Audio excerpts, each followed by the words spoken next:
Hello Gemini, welcome to my channel, My Body and Heart Tarot Therapy.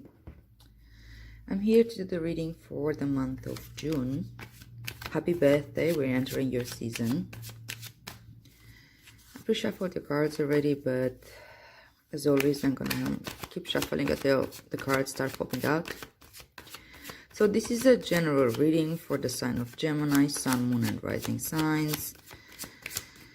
It will not apply for everyone, so if it resonates with you, it resonates, and if it doesn't, then it just doesn't. Alright, seems like a card did turn the devil.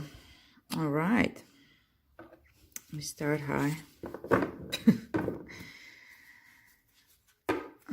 Okay.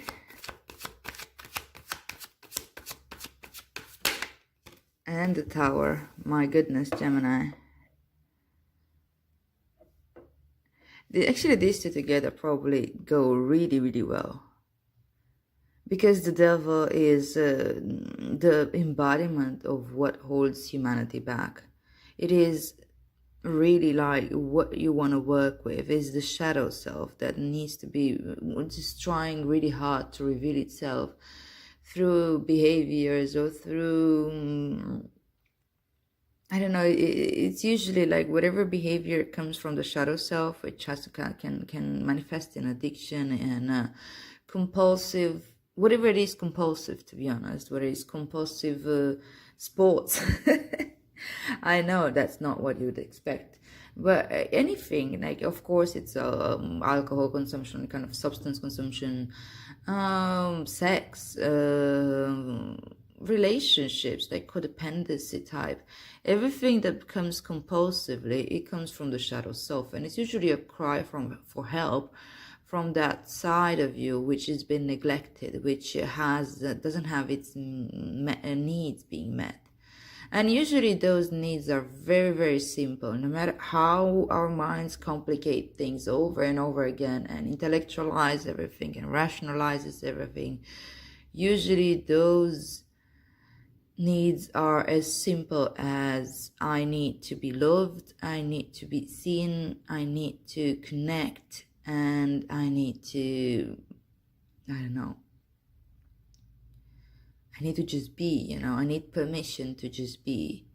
And having the Tower coming up to the devil here, I think it's finally, you're starting to see through all those patterns that show up and are so good at deluding us that we're doing this stuff for fun and not just because we're actually running away from those needs that we don't really know how to provide for because we weren't really taught in the society today.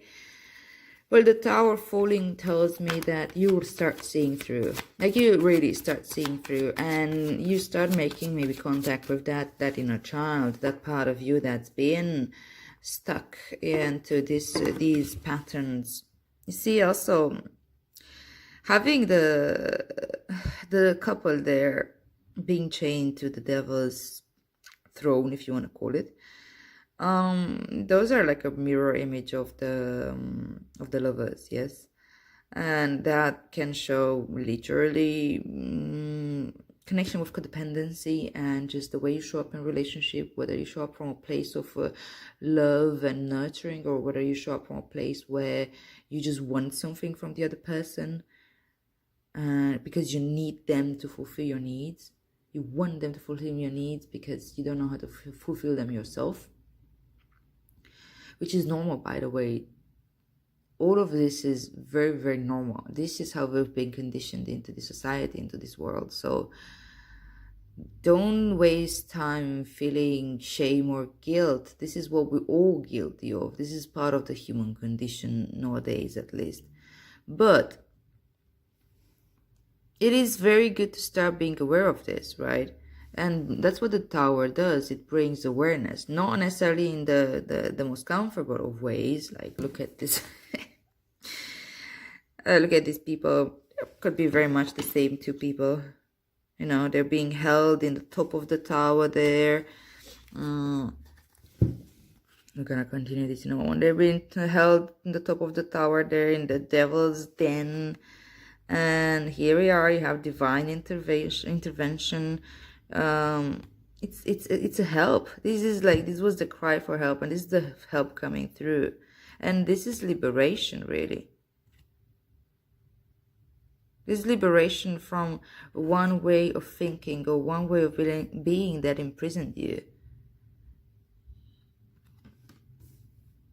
So that's beautiful, Gemini. Gosh, you're playing hard this month, but you know, it is your month. It is your birthday. It is the time when the sun comes into your sign. So you ought to be or feel strong enough to cope with this. There we have Four of Swords.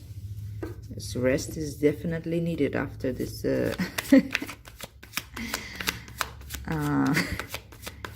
yeah, after this whole I saw that for a moment, but I don't know what it was. All right, and the moon. Okay, and bottom of the deck we have the Hanged Man. These are actually very powerful cards, really powerful cards. Okay, let's pull out some clarifiers. Go a little bit deeper. So the Hanged Man is your underlying energy, and that energy is of maybe delay. Maybe things are not really going your way. Things are not going as fast as you wanted them to or as planned, and you kind of like, you need to wait. And you have two waiting cards. This is like the minor arcana hangman sort of energy. Somebody who's actually waiting to rest or to replenish their powers. And the Hangman is a little bit more than that. It can be a way of being for an extended period of time, where one can go inside and spend some time in that inner landscape and attain some level of insight and enlightenment from looking at things differently. Right, let's clarify these cards. Okay, so you have the Hierophant, clarify the Devil. Wow, how interesting.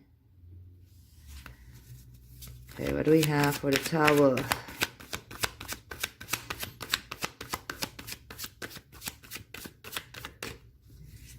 What do we have for the Tower? What do we have to clarify these cards? Hierophant with the Devil. Okay, so Page of Swords with the Tower. Insight does come through.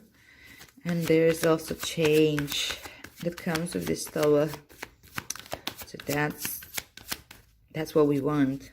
If there's no change coming after a Tower moment, then it's like, feels like that Tower moment was for nothing. And we've been through the stress of that, which is quite a stress. For nothing. Okay, I know this doesn't look great, but it actually is. And I'm gonna tell you why in a moment. Alright. I'm gonna put up some more clarifiers, to be honest, as we speak, because I don't want you to think that I'm making this up or that I'm misunderstanding. There's gonna be a lot of misunderstanding. There usually is, but it's alright.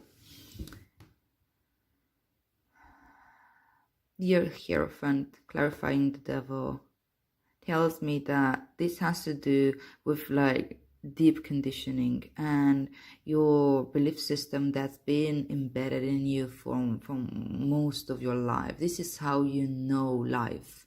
And this shadow self that you're working with right now, it's been with you for a long time, as it's usually the case, you know.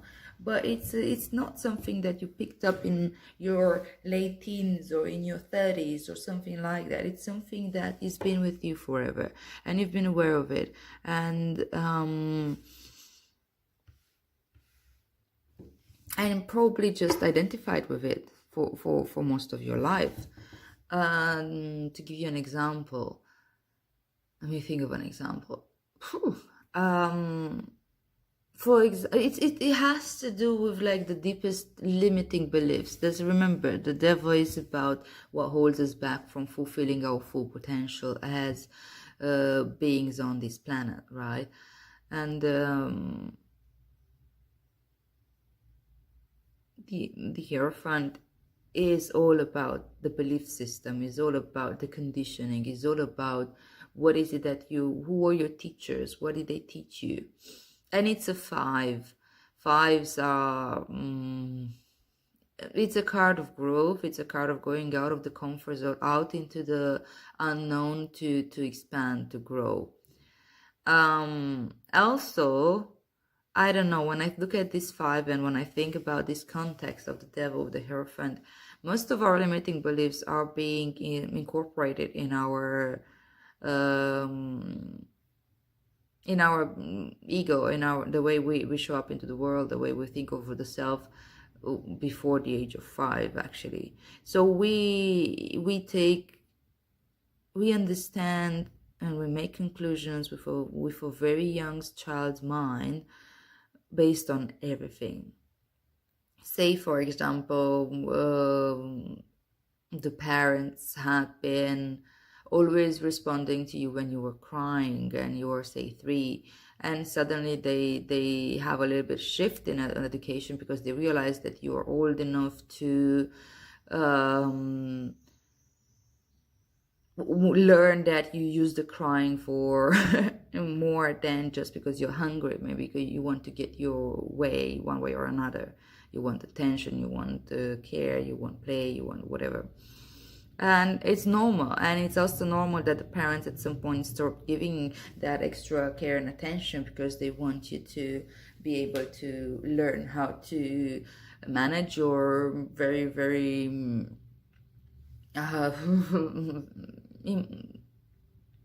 initial impulses, and learn that you can't always have your way, because that's not what life is all about. It is the first steps of education, and we as kids, as beings that are completely dependent on our caretakers, can take this pretty harsh at the beginning. We're like, okay, wait, normally I cry, everybody comes and cuddles me. Now I cry and somebody just looks at me for 5 seconds, see I'm all right, and then they go away. What happens here?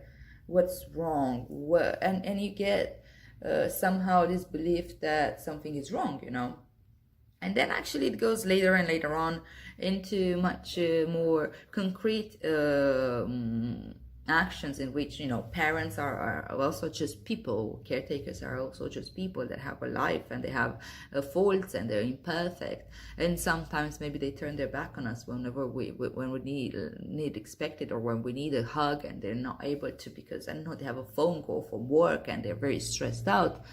And we can again interpret that as rejection, and so on and so on and so on. And of course, some people have much more serious and darker episodes in their childhood that can lead to pretty much the same conclusion most of the time, which is that somehow I'm being rejected.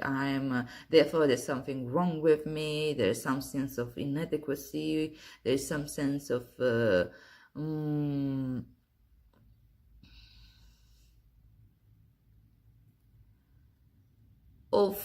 not being accepted for what one is. And it's true, we're not. I mean, this is what living in a society means. We can't all show up but like in a jungle, we do wear clothes. We need to care for our physiological needs in a certain way, and this is part of the world. We can't say everything and every thought that comes into our mind, because it's unprocessed and it can hurt. So it is normal, but it is still being perceived as trauma for it's innocent trauma for an developing mind. So I think like what shows up for you right now, it's something that maybe some of you already have some traumatic events in the past before the age of 5, that were maybe parents being really cold, or really abandonment cases, or abuse of all kinds. And the internalized beliefs that show up within ourselves after such acts are definitely rooted deep down inside us, and they really fuck with us.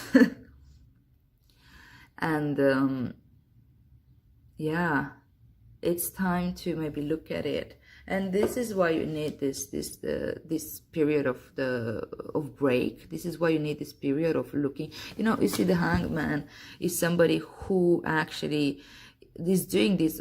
He looks like, he's stranded there. He's like, he doesn't look like the most comfortable of positions, but he's doing this on his own will.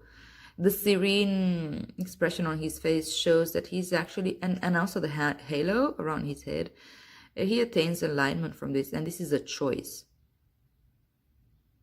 So he chooses to give himself the space to deal with this. And coming with the Queen of Wands, it also tells me that you have the strength now, you have the confidence, you have the knowledge, you have the understanding. You have the understanding that one doesn't need to be perfect. So looking inside the things that you consider as imperfections, therefore you are very rough on them, maybe it's easier for you to actually look at them right now and accept them. The Queen of Wands is somebody that's completely accepted each and every aspect of herself. And the cat here is a symbolizer of knowing things like deeper, from intuition, from knowing things that others maybe can't really know that well. And there's a connection here between the queen and the cat, right? The cat symbolizes also sometimes knowing things and not necessarily having to tell them, but it's not going to that now.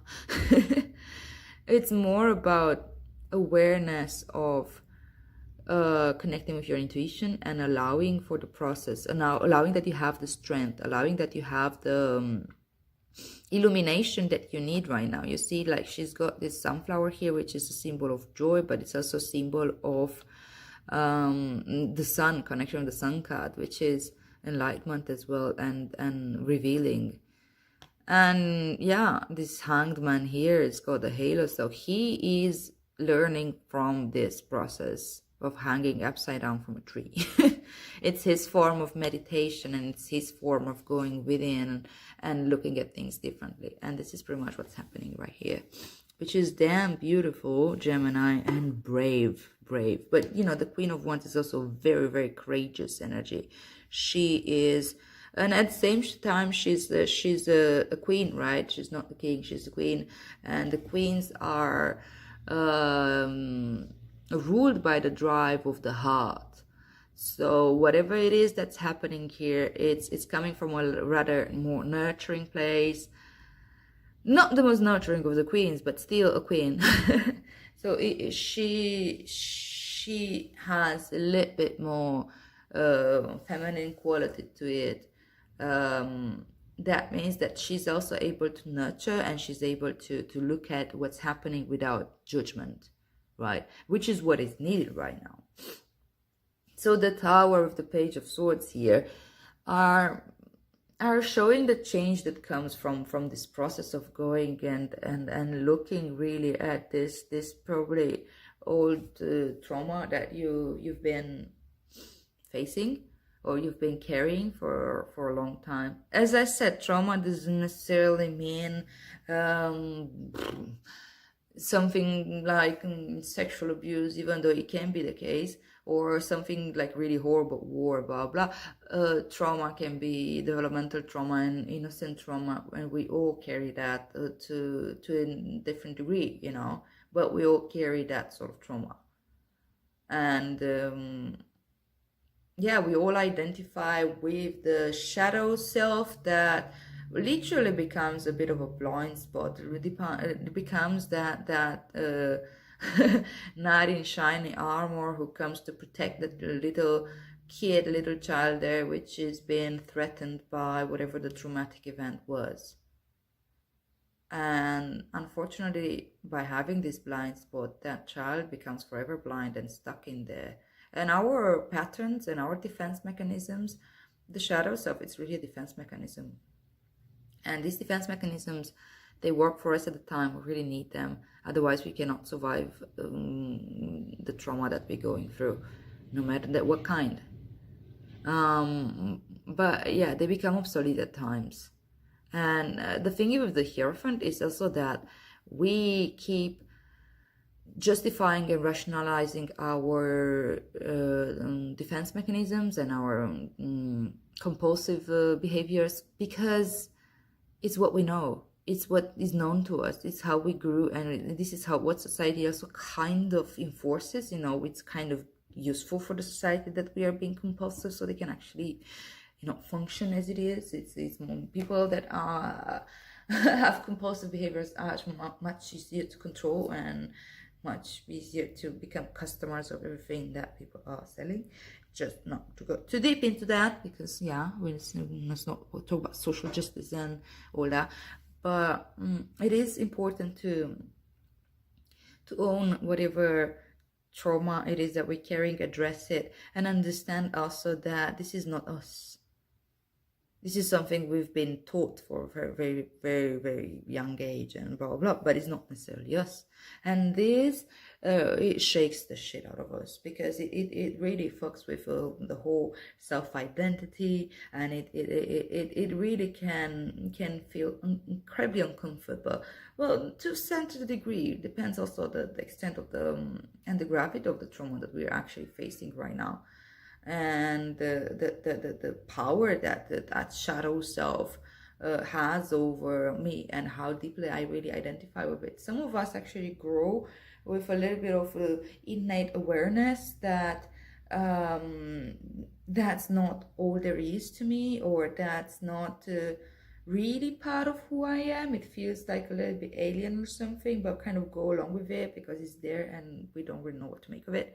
Other people kind of like really push it down, and they're terrified of the shadow self, and they're like trying so hard to use morality and ethics and all kinds of other holier than thou attitudes to push the shadow self away. But then it always comes out in much darker ways and much more dysfunctional ways than the little compulsions that your everyday person has. Anyway, yes, this tower, you're gonna feel it, but it's liberating because it also comes with the Page of Swords, right? And the Page of Swords is a card of beginning to understand. It's inside. It's also, it's got this wind here that blows away these clouds, and you see like his hair is in the wind, and everything's like kind of moving to the from the left to the right. So I think like things that were staying in your subconscious are being brought into your conscious awareness, right, from left to right. So the pages are also messengers, and the Page of Swords especially, it's a messenger of truth. Of course, some of uncomfortable truths may show up from all this shit show here. But these truths are meant to be learned by you, and you have the strength right now, and you have the willingness to do this kind of work. And it's so damn valuable work, Gemini, you have no clue. And you see, there's a lot of swords energy here, and you're air sign, and one of the most intellectual of them all. And sorry, you pride yourself from being able to intellectualize pretty much everything, which works for you and had been working for you most of your life. Probably your career is somewhere revolving around your ability to think and to analyze and to use your mind in creative ways. But yeah, the mind can only take us to a certain degree, especially on the spiritual path, and especially on the path of self acceptance and personal growth. Because the smarter you are and the more you're used to use your mind to find solutions, the better you become at hiding from yourself. The mind is supposed to work in the service of your heart and of your spiritual path and growth, but many times it ends up working in the service of the shadow self in order to stay hidden and keep existing. You know, the shadow self, the pattern, the more we identify with it, the more it becomes real, and the more it becomes almost like a person that we care about, and in having doesn't want to die, doesn't want to go away, doesn't want to let go of the grip that it has on you. And that's, again, is nothing to be judged here. This is a compulsive defensive strategy. It's a survival strategy. We all do this. We all have weird or less weird, some more socially acceptable, some less socially acceptable survival strategies that we employ in order to come out into the world, which is damn stressful for most of us, no matter how aware of it we are or not.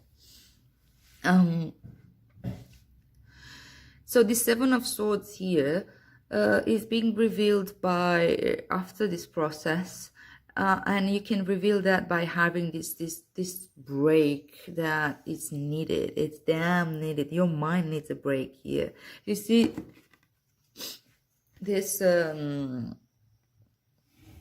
character here is lying on this what looks like a tombstone with a sword right next to him, and there's these three swords which actually symbolize the Three of Swords, which was deep pain and was like also kind of aligning different aspects of yourself, understanding a little bit your emotions from an intellectual way. But here is the time for processing. This is a time for if you do practice meditation or any whatever brings you back to a calm mind, well, this is the time to do it. This is the time for your yoga. This is the time for your walks in the nature. This is time for you to spend some alone time to quiet down the mind. Even gym, if it's not compulsively done. Whatever it is that you do, exercise, that really calms down the mind. Yeah, I wouldn't push for the exercise though. This is a very, very resting energy. So spend time in silence. Spend time in nature, spend time with yourself, and allow for this Seven of Swords to show itself. Allow for this the ability of the mind to deceive us, to allow yourself to catch a glimpse of this, because this is your ticket to freedom. This is your ticket for that pattern, that particular shadow self that's been repeating over and over and over again, and that I became so good at deceiving for myself and not seeing it. Though other people might be able to see it a little bit, we are so good at justifying it, and most of the time they don't, because we are just too good at hiding it. What you particularly, Gemini, with all your air energy, you know, and swords energy,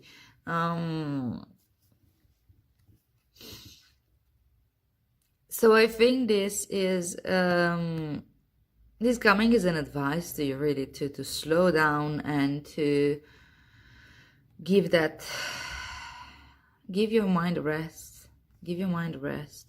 Take in the insight that came from this Page of Swords here, and give yourself the time to actually process this tower.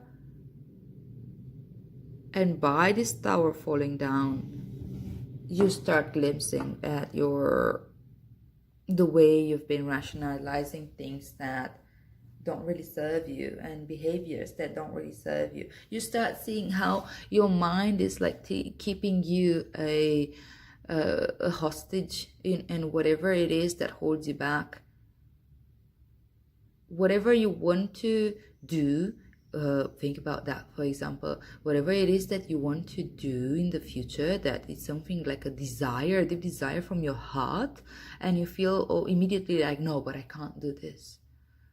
You know, okay, this is gonna sound maybe a little bit weird, but I spent a lot of time in China, and in China people are very like heavily conditioned by society to get married pretty early in their lives and find a partner and find a job and have children. And it's a very like enforced and required activity that people need to do. I mean, they're and the kids grow up in this society where all the role models and all the examples are doing exactly this, and the family structure is very, very strong and very, very empowered there. Therefore, the parents play a very, very big role into controlling the children's life. And a lot of the Chinese people that I've met and I talked to, which were saying in their late 20s or 30s, early 30s, were struggling with this incredible pressure that they had to get married and create a family and live that particular life. And many of them were like just looking at the foreigners, Westerners usually, saying, okay, you guys are so lucky, you don't have this pressure, you guys can go and travel and live in other countries and live your lives. We cannot do that because we are Chinese, because we need to get married and make children, you know. Many of them, they never really like questioned that, well, I can do that, or I can change, or I can do whatever the fuck I want with my lives in the end, because it's my life. And yeah, of course, I need to pay the price for this. I need to maybe challenge my parents and tell them, like, you know what, I understand you want the best for me, but this is not how I want to live my life. Or I need to face the societal pressure, which especially for women in China, if they're unmarried before the age of 26, it's like incredibly harsh. The way they're looked at, the way they're like the terms that they use for them, which is like leftover women, and so let's not go into that. It's just too far. My point here is that we start seeing that the things that were holding us back, whether it's from society, whether it's from something that I deeply identify with. So for say you're prime Chinese and I really identify with the Chinese culture, I feel it is my duty to live as a Chinese, and whatever that means to be a Chinese today, you know. And this is just an example, and I hope I'm not offending any Chinese people out there. This is just my intake of my 6 years in China. But I think it's a good example for everybody to understand how our minds are holding us back, and how we rationalize the things that we think we cannot do. And look into the moon then. You have the moon with the 10 of Swords. And I think that this process is like so damn good for you, Gemini. Gosh, it's good. Because you see, it's jumped from the 7 of Swords straight to the 10 of Swords. And yeah, this looks like a very grim card, but it is the death of that shadow self. It is finally letting go of that pattern, because you've seen through it, because you trusted your intuition, you know. Just a second, guys.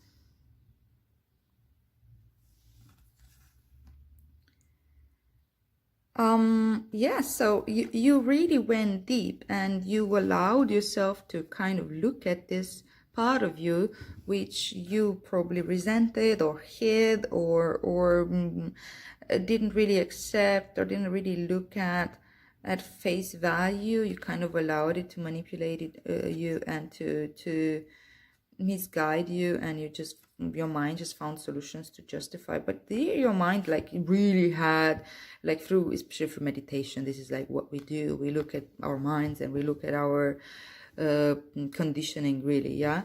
And we do make contact with our innate inner wisdom, and we do get to feel our fears, challenge our fears, and most of the time conquer our fears. This little crab here comes out from this like his own environment, his comfort zone, right? And he wants to go through this path which goes like, yeah, I'm in the middle of nowhere. He has no clue, and so much fear. And then on top of that, he has this like dog and wolf howling at the moon, and it's dark and it's scary, and he's got these gates here that he needs to kind of go through, which is symbolic for getting over one's fears and being able to step into a new way of a new cycle of our lives, right? And the moon is all about the shadow. The moon is all about, it's like bringing light, but it's not bringing light like the sun does. You don't see everything. It just shows, it casts deep shadows and brings just a little bit of light for you to be able to start seeing in, you know.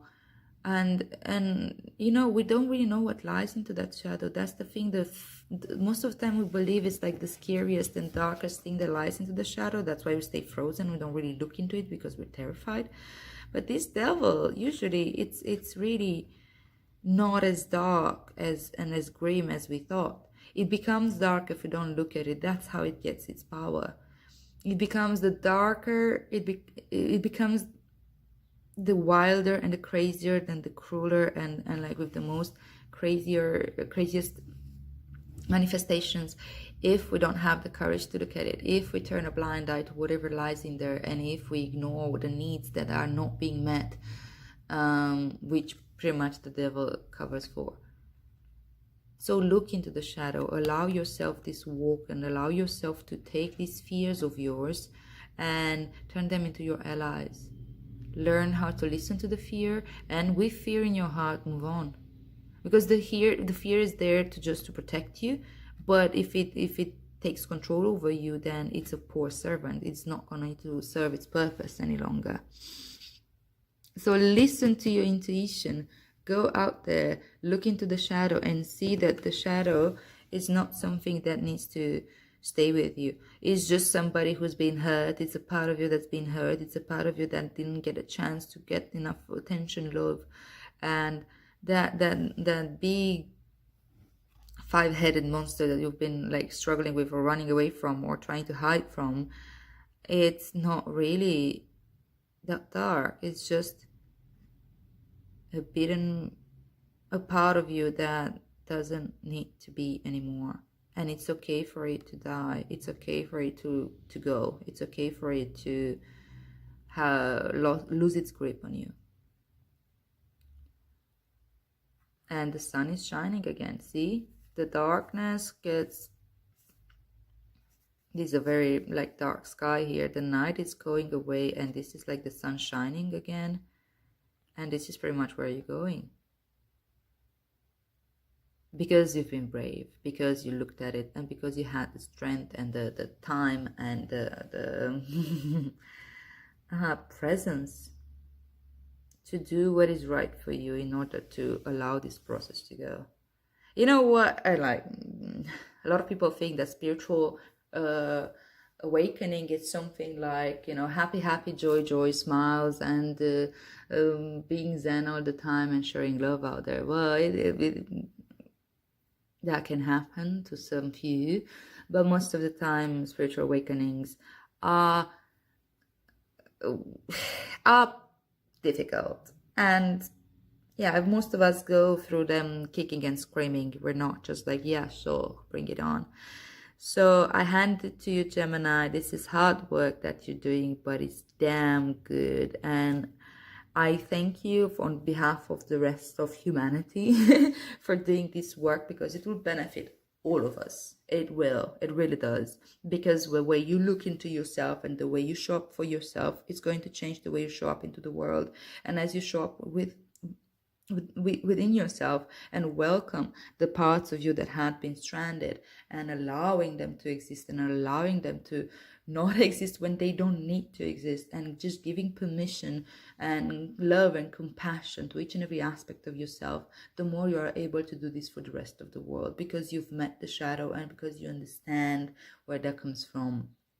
And can have compassion for other people that go through the same things or present the same typology of behaviors that maybe before you were very critical of, but now looking at it in yourself, because most of the time there's a reflection of you and your own behaviors. That's why you hate them so much. That's why they trigger you. Then you can have more compassion. Well, this has been a long reading. Gemini, again, thank you so much for being here. If you do resonate with this reading, please like, share, and subscribe. And I'll see you here next time. Have a lovely month and happy birthday again.